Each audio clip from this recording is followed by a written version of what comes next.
I always like to start with a little bit of interaction at the beginning. I won't actually ask anybody to talk, but just a show of hands, who brought their television with them today? Who brought a television with them today? We've got one over. We got two televisions exactly.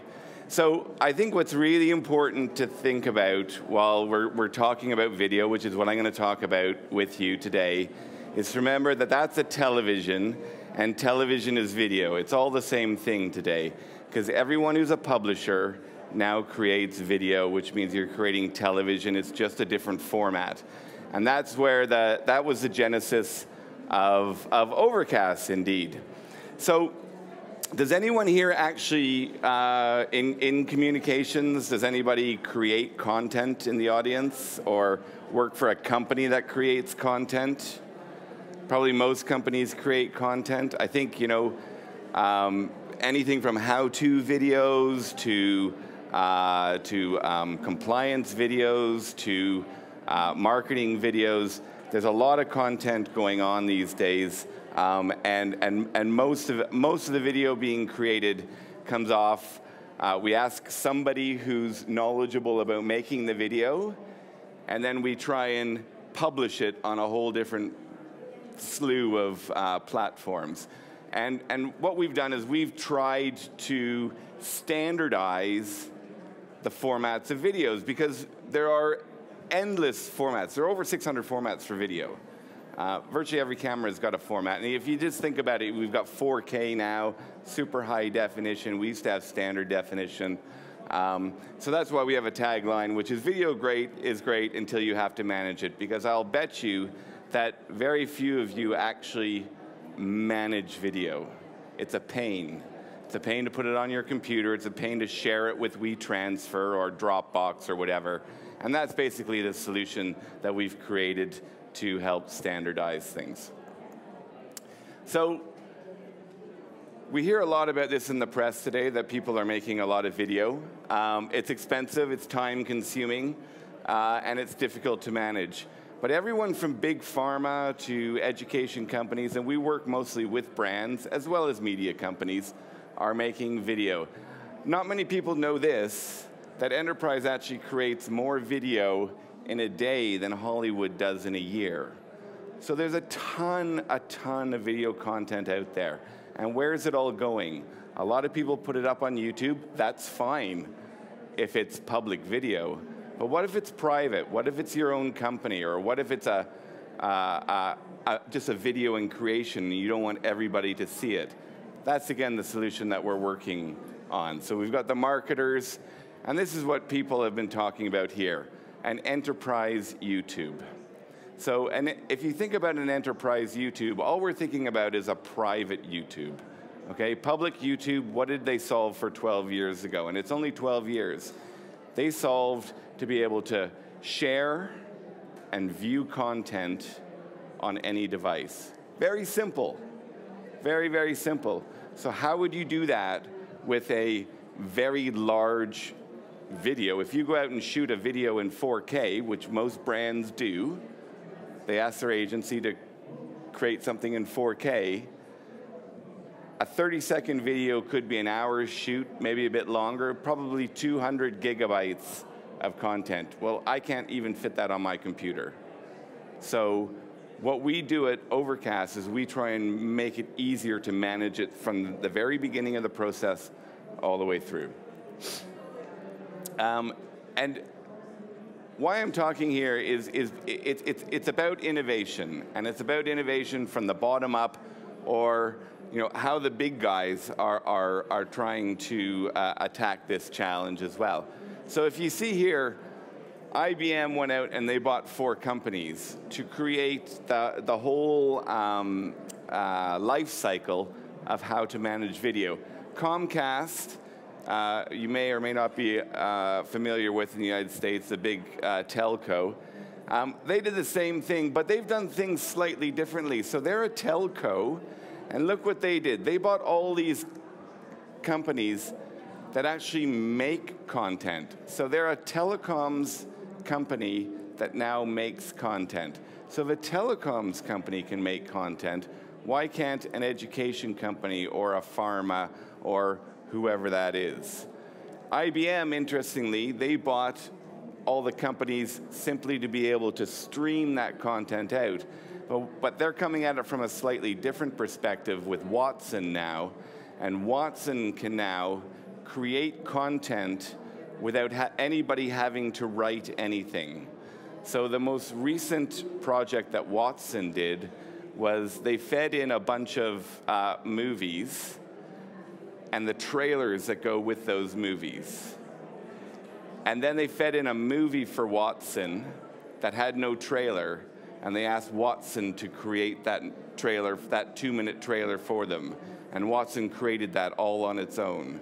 So AI creating content is not that far away, and that's really an exciting space to be working in.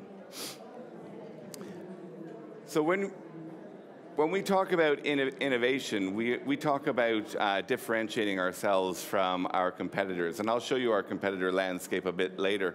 But this is YouTube, and this was YouTube's success. So what you see here bumping along the ground was Vimeo back in 2005.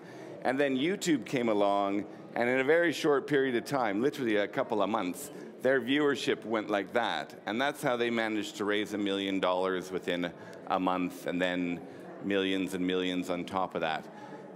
That's really winning the lottery, right? That doesn't really happen very often. There were no business principles behind that. The guys had a really good compression solution, and they got some fantastic traction very early on, and away they went. The reality is, for us and for other startups here in Ireland or elsewhere, is you just have to have good business principles, right? You identify the problem, and the problem that we identified right at the beginning was we went out and we spoke to brands in a whole slew of different verticals, and we asked them how they were making their video, right? And we broke that workflow down, and what we found was it's not actually the pushing or the publishing of the video, because you can publish on YouTube simply by uploading the video. That's easy. But what about putting it on your on loads of other platforms? And that's really a more recent thing. So you can now publish on LinkedIn and Twitter and all those other social platforms, Instagram.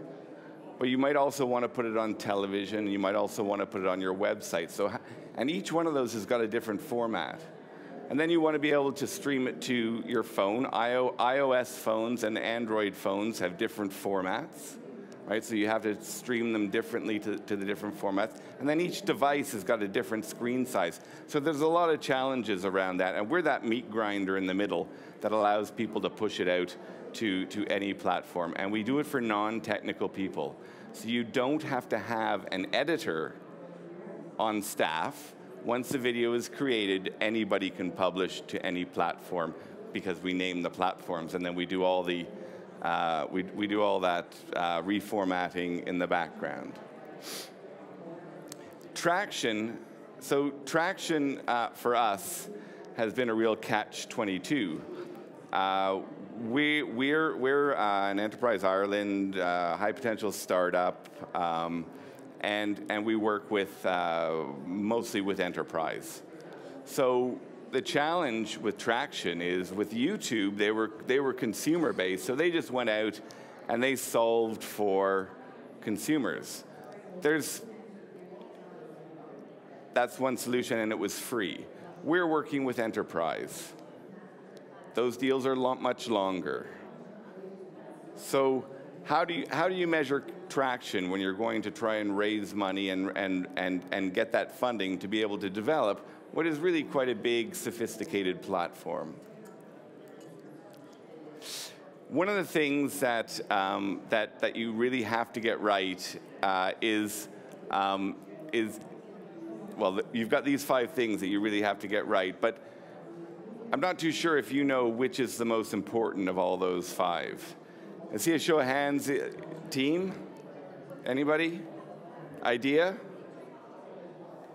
Plan? Timing? Funding? Yeah, see, it's pretty even across the whole board. In fact, the guy who wrote this, Bill Gross, he would say timing is the most important. My own personal history is that I came to Ireland back in the late 90s, and I helped start TV3. It was the right time to start a television station, which is one of the last terrestrial television stations to be started in Europe. Then we started TV3.ie in 2007. So to put that in context, YouTube was 2 years old. Google had just bought it a year before that. BBC iPlayer had only come out. RTE had no player. You couldn't buy anything off the shelf. So we were a bit early. And that was a problem because when 2008 and 2009 the market crash came along, all our funding was pulled because all the money went out of the business, out of the TV3 business. So it made sense to pull it. It was too early for digital video, but now digital video is exploding at an absolutely rapid rate. To give you an idea, put big video and big data in context. Cisco say that over 80% of all traffic over the internet in 2 years' time will be video. It's already about 70%. All data traffic is video. So rather than the internet, they're starting to talk about it as the video net, right? And they're already starting in the United States to somehow strangle the video or charge more for video over the internet. And we'll see what happens with that net neutrality discussion in the United States. So what's driving the need for video or the desire to create more content? Basically, we started off with TV in the 1940s. It was very simple. Broadcast is just pushing from one point, which is the towers, out to many. There was only one format. It was really a simple solution. And then in came cable and satellite. Those are obviously two more. So now we had three different ways that you had to format your content. And then video on demand started coming in 2000, and then what really changed that was YouTube in 2005, 2006. And it became democratized. And now personalization. So what do we mean by personalization? Personalization is, the way we look at it, is really about fragmentation. So what's happened now is you've got a lot more cameras coming out, a lot more styles of video. Like you may want to do 360 video. You may want to do VR if you're doing different types of education videos or augmented reality. All those formats are different sizes, 4K as opposed to, standard definition, which nobody really wants to watch anymore. But the challenge still remains that before you have a finished file, you're dealing with this very large video file, and how do you manage that either on-premise or with your clients or with whoever's paying for it or with the stakeholders. Give you one example, we work with some education companies, some health education companies in the United States, and they need to get all their videos through compliance, which means hundreds of people viewing it before they actually publish it. So how do you get that to them? They were using WeTransfer. WeTransfer is a great technology, but if you're sending it out to 100 people and they're all sending you back 100 emails and CCing everybody, you can imagine how long that takes and how much of a difficulty that is. So we just create a nice little interface for people to do all that compliance and have an audit trail all in one simple platform. So we already talked about the marketers. I think I used a different number earlier, 87%, but it's that one was LinkedIn and one was someone else. I can't remember now. But this is generally what publishers do. And like I said earlier, everyone who makes content now, we believe, is a publisher. So we went into, one of our very first clients was the Daily Mail. And they were using 11 different platforms to share their content around with their stakeholders. Their clients were making it. They had editors, they had freelancers, they had loads of people working on this content. And so they would send it by, WeTransfer or put it in a Dropbox or maybe Basecamp or Google Docs or YouTube. Anyhow, it was a disaster because it was on all these different platforms. So they then replaced all of that with the one platform. And in that, we can manage all these different formats for delivery. So when it comes to innovation, we don't make everything ourselves. I think in years gone by when software was being created, and there's probably better software engineers in the audience than I am, it's now become very much a DevOps solution. So we partner with the 4 big clouds. They all have artificial intelligence and machine learning modules that we then coordinate to create solutions for video, just like you could do it for anything else. So voice to text to subtitles. We've made that so easy now that you no longer need an editor to do it. It can be done by an intern or anybody really who can speak and write English. It's literally done at the push of a button, and then you can put that on your content. What we're trying to get to is we're trying to get to a standardization like a Word document. What did you do before Microsoft Office? What did you do for Excel? What did you do for spreadsheets? What did you do for just creating a Word document? Does anybody remember? It was really, really difficult text files. Now that it's standardized, it makes life much easier.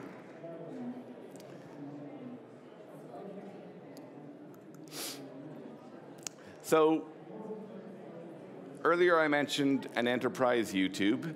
So what happened was basically we've got the consumer solution over here. We've got big media solutions over here. So for example, it only became possible recently at the last couple of Olympics to create 40 channels and put them up for 2 weeks and then take them down. Now, you'd pay millions of dollars for these guys to come in and build those sorts of solutions for you. And these ones are really, they're okay, they're fine for video, but if you want to scale, they're not really very useful. And so businesses have been left really struggling. So what we do is we take the great technical developments that are here, and then we just use the same principles that the consumer products have, and we give them to business at a very reasonable, reduced cost. So what we talk about is saving time. That's the product. And I think when innovation, if this is the key word in innovation for us, it's rudimentary tasks. Rudimentary tasks they just don't have to be done by people. If you can replace people doing rudimentary tasks, then you can automate things. And that's what we're doing. We're automating to be able to collaborate and share content around. Our competitor landscape, well, we have a lot of competitors, and the way we map that is around interoperability and a full service. So these guys will give you everything that you need, but they're not really interoperable, or you can't really, you and I and most businesses can't access the prices that these guys are going to charge. Whereas, these are really our competitors here, but we see those as tools because they tend to do one thing only.